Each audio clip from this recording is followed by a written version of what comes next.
নমস্কার বন্ধুরা, আমার ইচ্ছেগুলোতে স্বাগত জানাই। এখন আমি পাঠ করব কথাশিল্পী শরৎচন্দ্র চট্টোপাধ্যায়ের লেখা মহেশ গল্পটি। গ্রামের নাম কাশীপুর। গ্রাম ছোট, জমিদার আরও ছোট। তবু দাপটে তাঁর প্রজারা টু শব্দ করিতে পারে না, এমনই প্রতাপ। ছোট ছেলের জন্মতিথি পূজা সারিয়া তর্করত্ন দ্বিপ্রহর বেলায় বাটি ফিরিতেছিলেন। বৈশাখ শেষ হইয়া আসে, কিন্তু মেঘের ছায়াটুকু কোথাও নাই। অনাবৃষ্টির আকাশ হইতে যেন আগুন ঝরিয়া পড়িতেছে। সম্মুখের দিগন্তজোড়া মাঠখানা জ্বলিয়া পুড়িয়া ফুটিফাটা হইয়া আছে, আর সেই লক্ষ্য ফাটল দিয়া ধরিত্রীর বুকের রক্ত নিরন্তর ধোঁয়া হইয়া উড়িয়া যাইতেছে। অগ্নিশিখার মতো তাহাদের সর্পিল ঊর্ধ্বগতির প্রতি চাহিয়া থাকিলে মাথা ঝিমঝিম করে, যেন নেশা লাগে। ইহারই সীমানায় পথের ধারে গফুর জোলার বাড়ি। তাহার মাটির প্রাচীর পড়িয়া গিয়া প্রাঙ্গণ আসিয়া পথে মিশিয়াছে, এবং অন্তঃপুরের লজ্জা সম্ভ্রম পথিকের করুণায় আত্মসমর্পণ করিয়া নিশ্চিন্ত হইয়াছে। পথের ধারে একটা পিটালি গাছের ছায়ায় দাঁড়াইয়া তর্করত্ন উচ্চ কণ্ঠে ডাক দিলেন, ওরে ও গোফরা, বলি ঘরে আছিস? তাহার বছর দশেকের মেয়ে দুয়ারে দাঁড়াইয়া সাড়া দিল, কেন বাবাকে? বাবার যে জ্বর। জ্বর? ডেকে দে হারামজাদাকে, পাষণ্ড ম্লেচ্ছ। হাঁক ডাকে গফুর মিয়া ঘর হইতে বাহির হইয়া জ্বরে কাঁপিতে কাঁপিতে কাছে আসিয়া দাঁড়াইল। ভাঙা প্রাচীরের গা ঘেঁষিয়া একটা পুরাতন বাবলা গাছ, তাহার ডালে বাঁধা একটা ষাঁড়। তর্করত্ন দেখাইয়া কহিলেন, ওটা হচ্ছে কি শুনি? এ হিঁদুর গাঁ। ব্রাহ্মণ জমিদার সে খেয়াল আছে? তাঁর মুখখানা রাগে ও রৌদ্রের ঝাঁঝে রক্তবর্ণ, সুতরাং সে মুখ দিয়া তপ্ত খরবাক্যই বাহির হইবে। কিন্তু হেতুটা বুঝিতে না পারিয়া গফুর শুধু চাহিয়া রহিল। তর্করত্ন বলিলেন, সকালে যাবার সময় দেখে গেছি বাঁধা, দুপুরে ফেরবার সময় দেখছি তেমনই ঠাঁই বাঁধা। গো হত্যা হলে যে কর্তা তোকে জ্যান্ত কবর দেবে, সে বামুন নয়। কি করব বাবা ঠাকুর, বড় লাচারে পড়ে গেছি। কদিন থেকে গায়ে জ্বর, দড়ি ধরে যে 2 খুঁটো খাইয়ে আনবো তা মাথা ঘুরে পড়ে যাই। তবে ছেড়ে দে না, আপনি চড়াই করে আসুক। কোথায় ছাড়বো বাবা ঠাকুর? লোকের ধান এখনো সব ঝাড়া হয়নি, খামারে পড়ে। খড় এখনো গাদি দেওয়া হয়নি। মাঠের আলগুলো সব জ্বলে গেল, কোথাও এক মুঠো ঘাস নেই।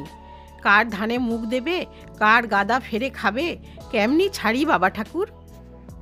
তর্করত্ন একটু নরম হইয়া কহিলেন, না ছাড়িস তো ঠান্ডায় কোথাও বেঁধে দিয়ে আয়। 2 আঁটি বিচুলি ফেলে দে না, ততক্ষণ চিবক। তোর মেয়ে ভাত রাঁধেনি? ফ্যানে জলে দে না, 1 গামলা খাক।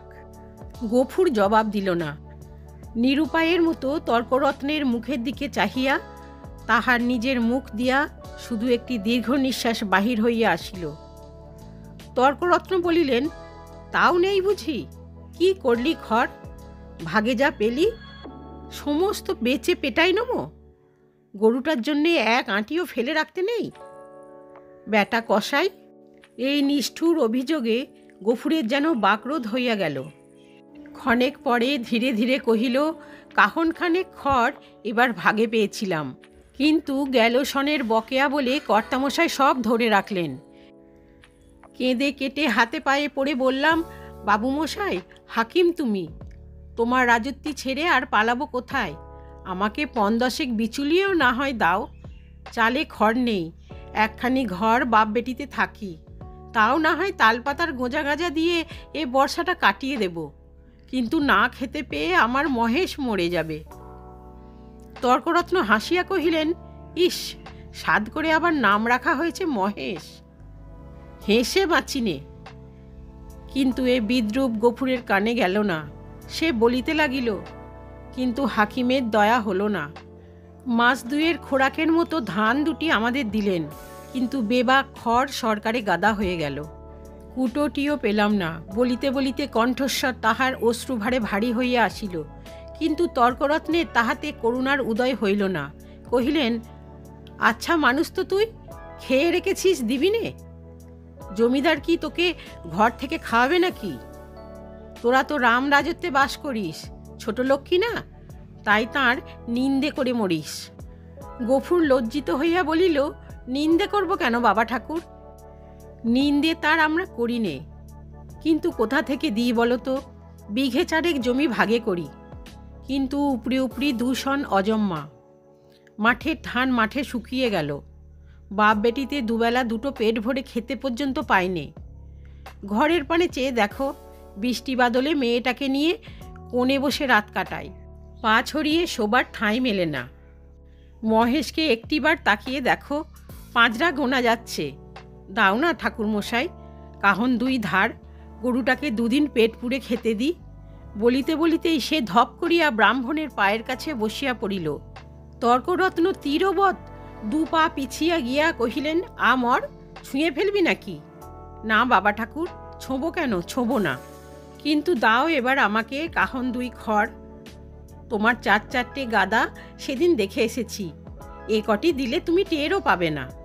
আমরা না খেয়ে মরি, ক্ষতি নেই, কিন্তু ও আমার অবলা জীব, কথা বলতে পারে না, শুধু চেয়ে থাকে আর চোখ দিয়ে জল পড়ে।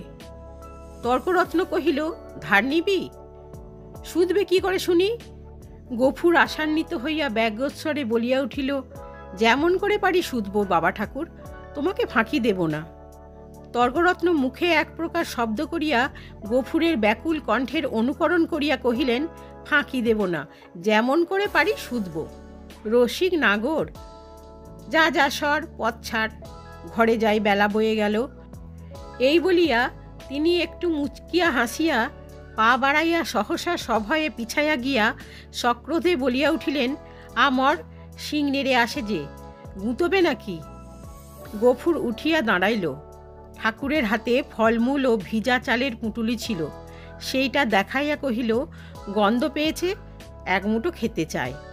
খেতে চায় তা বটে, যেমন চাষা তার তেমনি বলদ, খড় জোটে না, চাল কোলা খাওয়া চাই। নে নে, পথ থেকে সরিয়ে বাঁধ, যে শিং কোন দিন দেখছি কাকে খুন করবে। এই বলিয়া তর্করত্ন পাশ কাটাইয়া হন হন করিয়া চলিয়া গেলেন।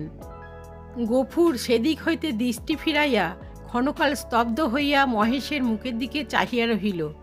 তাহার নিবিড় গভীর কালো চোখ দুটি বেদনা ও ক্ষুধায় ভরা। কহিল, তোকে দিলে না এক মুঠো? ওদের অনেক আছে, তবু দেয় না। না দিগ্গে। তার গলা বুঝিয়া আসিল, তারপরে চোখ দিয়া টপ টপ করিয়া জল পড়িতে লাগিল। কাছে আসিয়া নীরবে ধীরে ধীরে তাহার গলায়, মাথায়, পিঠে হাত বুলাইয়া দিতে দিতে চুপি চুপি বলিতে লাগিল, মহেশ, তুই আমার ছেলে, তুই আমাদের 8 সন পিতি পালন করে বুড়ো হয়েছিস, তোকে আমি পেট পুড়ে খেতে দিতে পারি নে, কিন্তু তুই তো জানিস আমি তোকে কত ভালোবাসি। মহেশ প্রত্যুত্তরে শুধু গলা বাড়াইয়া আরামে চোখ বুজিয়া রহিল। গফুর চোখের জল গরুটার পিঠের উপর রগড়াইয়া মুছিয়া দিয়া তেমনি অস্ফুটে কহিতে লাগিল, জমিদার তোর মুখের খাবার কেড়ে নিলে, শ্মশান ধারে গাঁয়ের যে গোচরটুকু ছিল তাও পয়সার লোভে জমাবিলি করে দিলে। এই 2 বছরে তোকে কেমন করে বাঁচিয়ে রাখি বল? ছেড়ে দিলে তুই পরের গাদা ফেরে খাবি, মানুষের কলা গাছে মুখ দিবি। তোকে নিয়ে আমি কি করি? গায়ে আর তোর জোর নেই, দেশের কেউ তোকে চায় না, লোকে বলে তোকে গোহাটায় বেচে ফেলতে। কথাটা মনে মনে উচ্চারণ করিয়াই আবার তাহার 2 চোখ বাহিয়া টপ টপ করিয়া জল পড়িতে লাগিল। হাত দিয়া মুছিয়া ফেলিয়া গফুর একবার এদিকে ওদিকে চাহিল, তারপরে ভাঙা ঘরের পিছন হইতে কতকটা পুরনো বিবর্ণ খড় আনিয়া মহেশের মুখের কাছে রাখিয়া দিয়া আস্তে আস্তে কহিল, নে, শিগগির করে একটু খেয়ে নে বাবা, দেরি হলে আবার। বাবা? কেন মা, ভাত খাবে, এসো। এই বলিয়া আমিনা ঘর হইতে দুয়ারে আসিয়া দাঁড়াইল। এক মুহূর্ত চাহিয়া থাকিয়া কহিল, মহেশকে আবার চাল ফেরে খড় দিয়েছ বাবা? ঠিক এই ভয়েই সে করিতেছিল। লজ্জিত হইয়া বলিল, পুরনো পচা খড় মা, আপনিই ঝরিয়া যাচ্ছিল। আমি যে ভেতর থেকে শুনতে পেলাম বাবা, তুমি টেনে বার করছো। না মা, ঠিক টেনে নয় বটে, কিন্তু দেয়ালটা যে পড়ে যাবে বাবা।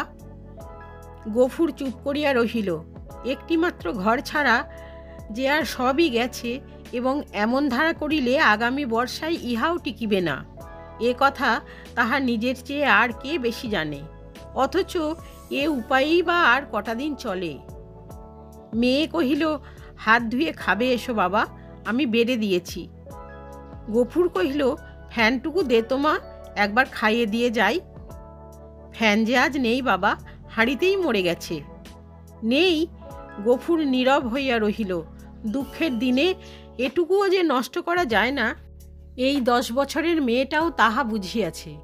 হাত ধুইয়া সে ঘরের মধ্যে গিয়া দাঁড়াইল। একটা পিতলের থালায় পিতার সাকান্ন সাজাইয়া দিয়া কন্যা নিজের জন্য একটি মাটির সানকিতে ভাত বাড়িয়া লইয়াছে। চাহিয়া চাহিয়া গফুর আস্তে আস্তে কহিল, আমিনা, আমার গায়ে যে আবার শীত করছে মা, জ্বর গায়ে খাওয়া কি ভালো? আমিনা উদ্বিগ্ন মুখে কহিল, কিন্তু তখন যে বললে বড় খিদে পেয়েছে। তখন হয়তো জ্বর ছিল না মা। তাহলে তুলে রেখে দিই, সাঁঝের বেলা খেও। গফুর মাথা নাড়িয়া বলিল, কিন্তু ঠান্ডা ভাত খেলে যে অসুখ বাড়বে আমিনা। আমিনা কহিল, তবে? গফুর কত কী যেন চিন্তা করিয়া হঠাৎ এই সমস্যার মীমাংসা করিয়া ফেলিল। কহিল, এক কাজ কর না মা, মহেশকে না হয় ধরে দিয়ে আয়। তখন রাতের বেলা আমাকে এক মুঠো ফুটিয়ে দিতে পারবি না আমিনা? প্রত্যুত্তরে আমিনা মুখ তুলিয়া ক্ষণকাল চুপ করিয়া পিতার মুখের প্রতি চাহিয়া রহিল। তারপরে মাথা নিচু করিয়া ধীরে ধীরে ঘাড় নাড়িয়া কহিল, পারব বাবা। গফুরের মুখ রাঙা হইয়া উঠিল। পিতা ও কন্যার মাঝখানে এই যে একটুখানি ছলনার অভিনয় হইয়া গেল, তাহা এই প্রাণী দুটি ছাড়া আরও একজন বোধ করি অন্তরিক্ষে থাকিয়া লক্ষ্য করিলেন। 5-7 দিন পরে একদিন পীড়িত গফুর চিন্তিত মুখে দাওয়ায় বসিয়াছিল। তাহার মহেশ কাল হইতে এখনো পর্যন্ত ঘরে ফিরে নাই। নিজে যে শক্তিহীন, তাই আমিনা সকাল হইতে সর্বত্র খুঁজিয়া বেড়াইতেছে। পরন্ত বেলায় সে ফিরিয়া আসিয়া বলিল, শুনেছ বাবা, মানিক ঘোষেরা মহেশকে আমাদের থানায় দিয়েছে। গফুর কহিল, দূর পাগলি। হ্যাঁ বাবা, সত্যি। তাদের চাকর বললে, তোর বাপকে বলগে যা দরিয়াপুরের খোঁয়ারে খুঁজতে। কি করেছিল সে? তাদের বাগানে ঢুকে গাছপালা নষ্ট করেছে বাবা। গফুর স্তব্ধ হইয়া বসিয়া রহিল।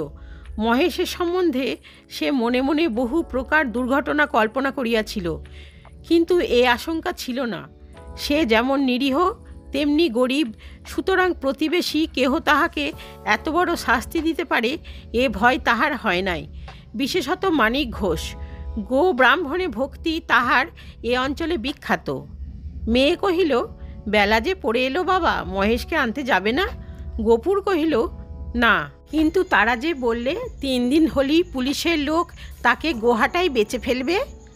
গফুর কহিল, ফেলুক গে।